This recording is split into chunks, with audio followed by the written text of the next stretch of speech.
نسلی اور قومی عصبیتوں کا ظہور۔ خلافت راشدہ کے بعد ایک اور عظیم تغیر جو اس دور ملوکیت میں رونما ہوا وہ یہ تھا کہ اس میں قوم، نسل، وطن اور قبیلے کی وہ تمام جاہلی عصبیتیں پھر سے ابھر آئیں جنہیں اسلام نے ختم کر کے خدا کا دین قبول کرنے والے تمام انسانوں کو یکساں حقوق کے ساتھ ایک امت بنایا تھا۔ بنی امیہ کی حکومت ابتدا ہی سے ایک عرب حکومت کا رنگ لیے ہوئے تھی، جس میں عرب مسلمانوں کے ساتھ غیر عرب نو مسلموں کے مساوی حقوق کا تصور قریب قریب مفقود تھا۔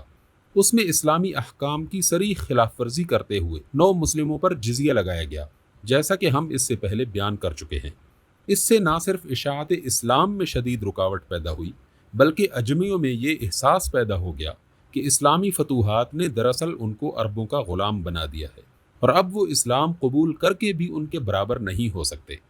پھر یہ خرابی اور آگے بڑھی۔ والی، قاضی، حتیٰ کہ امام نماز مقرر کرتے ہوئے بھی یہ دیکھا جانے لگا کہ آدمی عرب ہے یا غیر عرب۔ کوفے میں حجاج بن یوسف نے حکم دے رکھا تھا کہ عرب کے سوا کوئی شخص نماز میں امام نہ بنایا جائے۔ حضرت سعید بن جبیر جب گرفتار ہو کر آئے تو حجاج نے ان پر احسان جتایا کہ میں نے تم کو امام نماز بنایا، حالانکہ یہاں عرب کے سوا کوئی امامت نہ کر سکتا تھا۔ عراق میں نبطیوں کے ہاتھوں پر مہریں لگائی گئیں۔ بصرے سے نو مسلم اجمیوں کا وسیع پیمانے پر اخراج کیا گیا۔ حضرت سعید بن جبیر جیسے بلند مرتبہ عالم کو، جن کے پائے کے آدمی اس وقت دنیائے اسلام میں دو چار سے زیادہ نہ تھے، جب کوفے کا قاضی مقرر کیا گیا تو شہر میں شور مچ گیا کہ عرب کے سوا کوئی شخص قضاء کا اہل نہیں ہو سکتا۔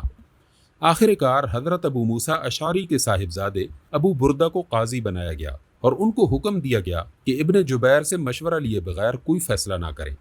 حد یہ ہے کہ جنازوں پر بھی کسی اجمی کو نماز پڑھانے کے لیے آگے نہ کیا جاتا، الا یہ کہ کوئی عرب لڑکا تک جنازہ پڑھانے کے لیے موجود نہ ہو۔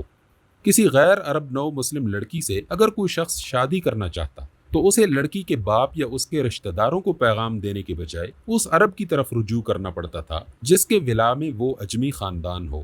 لونڈی کے پیٹ سے پیدا ہونے والوں کے لیے عربوں میں حجین کی اصطلاح رائج ہو گئی تھی، اور یہ خیال عام ہونے لگا تھا کہ وراثت میں اس کا حصہ عرب بیوی کی اولاد کے برابر نہیں ہو سکتا، حالانکہ شریعت کے روح سے دونوں طرح کی اولاد کے حقوق برابر ہیں۔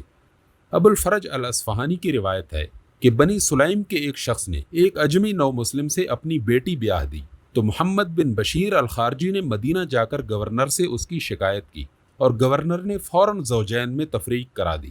اس نو مسلم کو کوڑے لگوائے اور اس کا سر، داڑھی اور ابرویں منڈوا کر اسے ذلیل کیا۔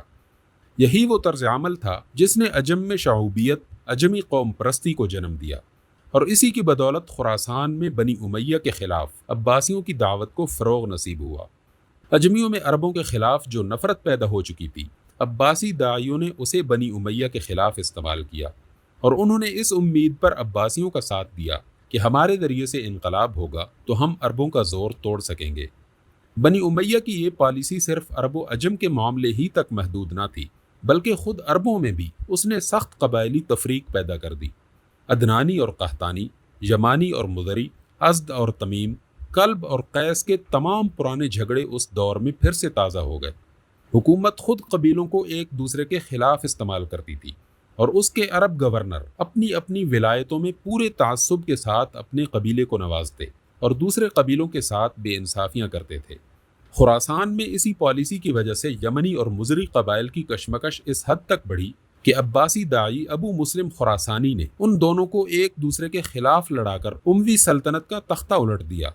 حافظ ابن کثیر البدایہ والنہایہ میں ابن عساکر کے حوالے سے لکھتے ہیں کہ جس زمانے میں عباسی فوجیں دمشق پر چڑھی چلی آ رہی تھیں، اس وقت بنی امیہ کے دارالسلطنت میں یمانی اور مزری کی عصبیت پوری شدت کے ساتھ بھڑکی ہوئی تھی، حتیٰ کہ ہر مسجد میں 2 محرابیں الگ الگ تھیں، اور جامع مسجد میں 2 ممبروں پر 2 امام خطبے دیتے تھے اور 2 جماعتوں کی الگ الگ امامت کراتے تھے۔